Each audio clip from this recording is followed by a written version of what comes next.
I did the before, but I forgot to do the after. Here's a video of it all cleared out.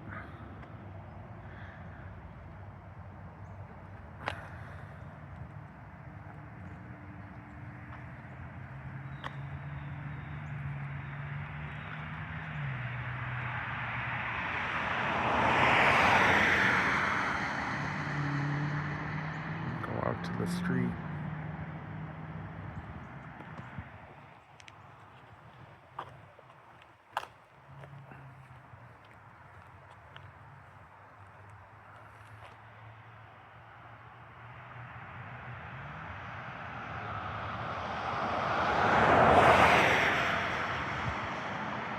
Couple of dead trees up there about to come down.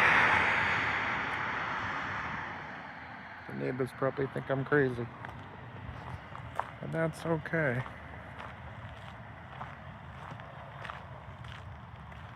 Yeah, so we took down just like I think 3 to 4 tall pines, but then a ton of oaks and maples. Leveled it. I spent 17 hours raking it out, and now we put down some clover seed and some grass seed.